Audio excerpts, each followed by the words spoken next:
Hi there. I haven't done a video in quite a while now, but I've just got my new Robooter electric wheelchair a few weeks ago, and I'm in London today because my husband is doing a Hidden London Underground tour.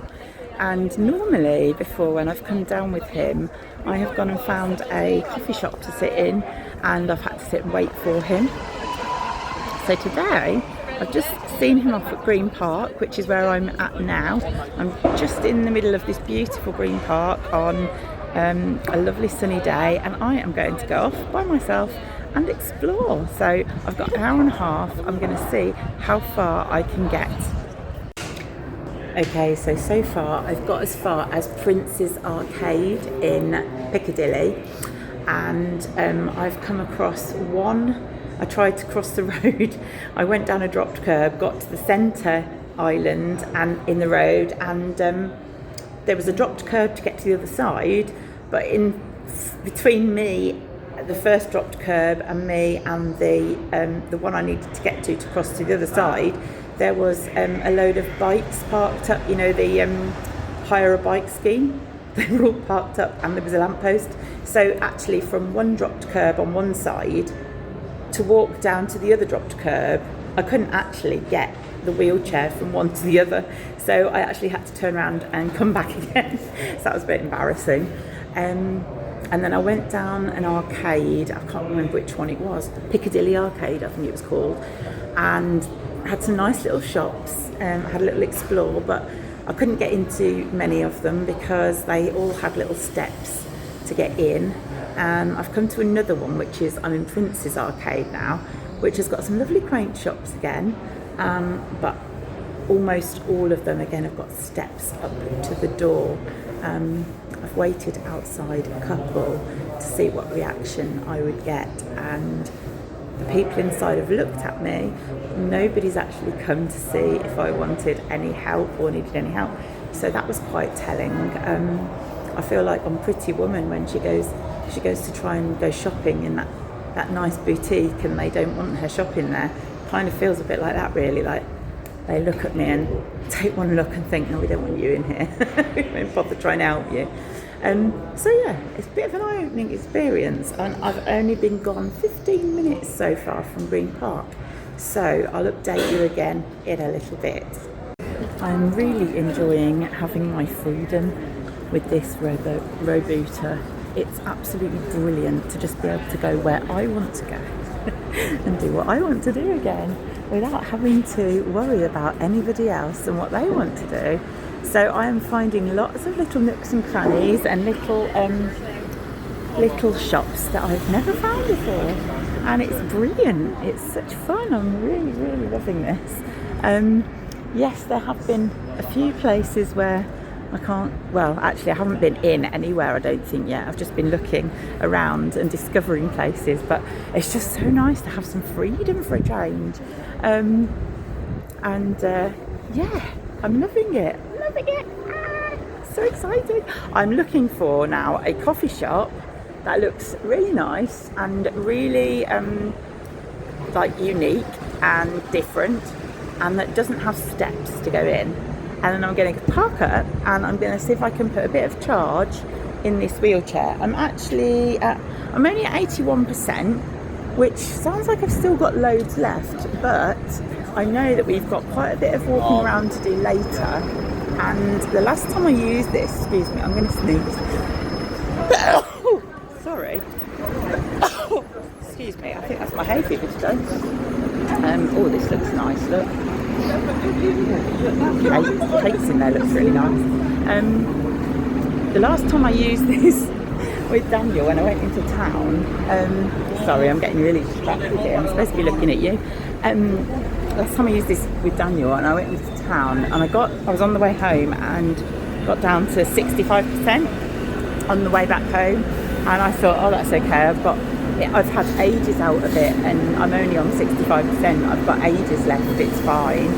And then about 5 minutes later, I was getting this message, beeping. It was beeping at me saying, battery low, please charge. And I was like, hang on a minute, it was only at 65% a few minutes ago. And I looked down and it was on 20%. So apparently Daniel, my son, who was with me at the time, I was actually really grateful that he was with me, because it was the first time that that had happened to me. And I said to him, I think if he wasn't with me, excuse me, I would have freaked out a bit when it said low battery. I think I would have really panicked. But he said, well, Mum, if the battery dies, I can just push it. And I was like, oh yeah, that's a good idea. So anyway, I can't even remember, I was rambling about that now. Oh yeah, the battery. So I'm going to put a bit of charge in it. If I can find a coffee shop to stop in, I'm going to see if I can plug it in. Sorry, I'm getting so distracted. It's my ADHD for you.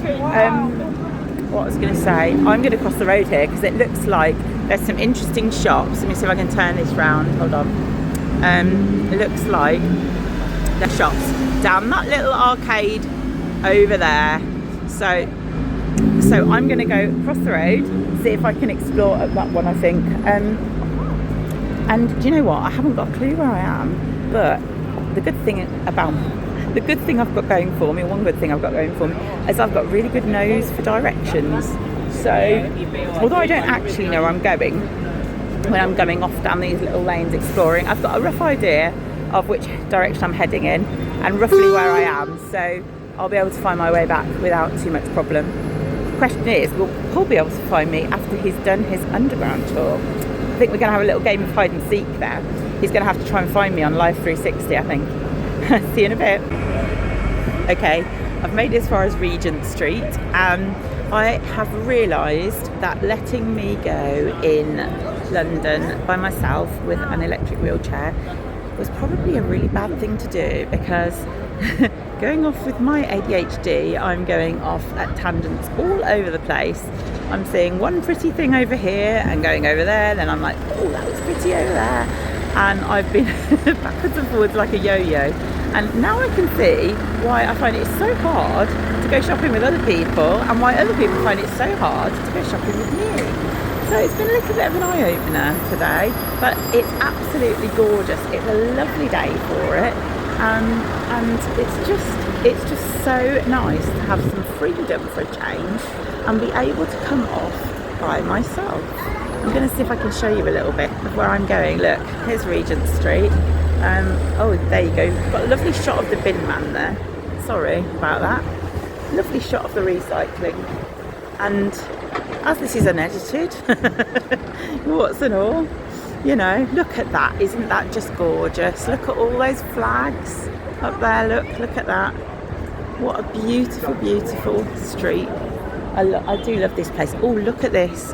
Doesn't that look nice and interesting? Let's go down here and explore. See what's down here. Probably nothing, but I'm going to go and have a look anyway, because you never know what you might find. See you in a bit.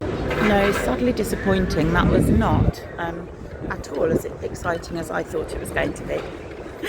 So I'm supposed to be talking about this Robooter anyway, aren't we, and how brilliant it is.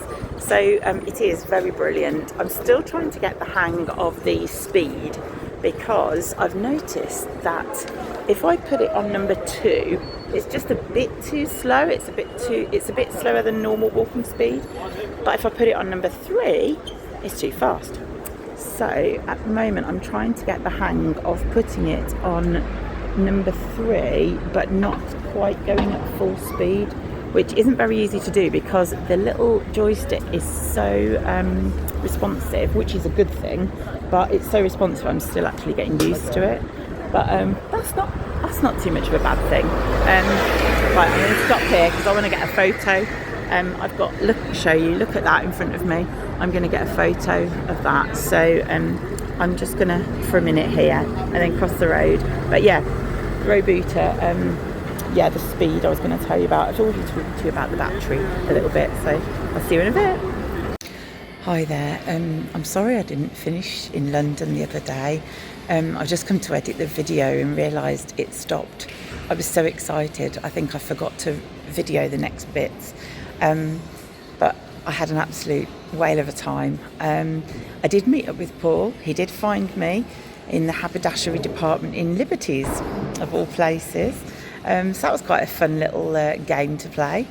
No, I absolutely loved just being able to do my own thing in it. It was brilliant. It was very telling, seeing Sorry, I've just seen a fly. It's just distracted me. It was very telling seeing all the places where I got stuck on pavements with things in the way and dropped curbs that were missing and things like that. But overall, it was a fantastic experience, and I absolutely loved it. The Robooter's great, and it's really, really given me such a lot of independence back. There are niggles with it, definitely, and there are things that I am going to report back that I think just need changing and tweaking a little bit. Some of those things I've mentioned. I think the speed control definitely needs looking at, because, as I said, 2 and 3, it's kind of like walking speed is kind of in the middle of speed 2 and 3, which I find really frustrating. I'm getting used to it, and I'm definitely getting used to going quicker as well and controlling it better at a slightly higher speed.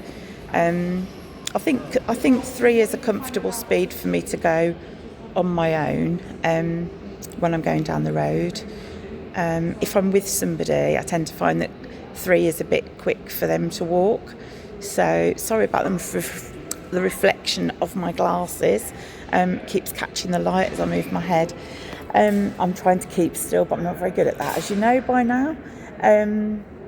But yeah, I'm finding that the headrest has really, really been helpful for me, for giving me that support I need for my head and neck. But even sitting with my head in the headrest, I've still been struggling sometimes, and I've really appreciated the fact that with the Robooter you can actually tip the backwards, and just tipping it back that few degrees for a little bit and just laying backwards a little bit, it's amazing how much pressure it's taken off actually, and just giving it a little bit of a break, so that's been really good as well. The wheels are brilliant. I keep getting loads of comments on the snazzy wheels and how clever they are, but I've managed to turn it around on the spot in some pretty tight spaces. Some of the old buildings in London have got lifts that are very small because they're very old and wooden lifts, and it's been amazing what tight spaces I can actually turn that round in, which has been good. I do think that the footplate is a little bit too high in relation to the seat, so I think that the seat needs to really be adjustable in height. I'm short. I'm 5 foot, nearly forgot then, 5'3" and a bit. So I'm pretty short really. My legs are pretty short, but I feel like when my feet are on the footplate and I'm sitting on the seat of the Robooter, I feel like my knees are higher than my hips, so it's actually not very comfortable to sit like that. Excuse me. And I really think that if the seat was adjustable, it would make a really big difference. Just like an office chair, really, being able to move it up and down, or even a lot of mobility scooters, you can actually move those. So I would recommend that's something that needs looking at really. Just trying to think off the top of my head. The cup holder has been an absolute godsend. I mean, I did have to buy it separately, the cup and phone holder, but it is brilliant. I've used it every single time I've been out. Do I have anything to comment? Yes, with the cup holder, I've noticed that if you have a drink in it that is not completely sealed, going over the bumps, it will spill unless you've got a good sort of 1.5 inches clear at the top of the cup without any drinking. If it's anywhere near the top, it will come out if there's a hole, so please be aware of that. I've got the hang of it now though. When I go to coffee shops and I get a smaller drink, or any shops and I get a smaller drink, I always ask them to put it in a bigger cup so that there's more empty space at the top, and that way it doesn't fall out, doesn't jump out the top when I'm driving along. So that's quite handy. The phone holder is great for holding my phone, but it's not a phone holder that you can really use your phone while you're driving along. It's more of a sort of a a docking station really to just carry your phone. If you want a phone holder that's going to be where you can sort of look at the screen, like for example, if you want to use a maps function, or if like me, you want to video while you're walking along and talking, it's not really that kind of phone holder, because it's straight and it's kind of covered up.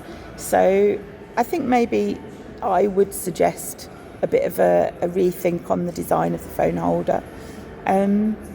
But yeah, generally I'm really happy with it. Yeah, I'm not going to say any more for now.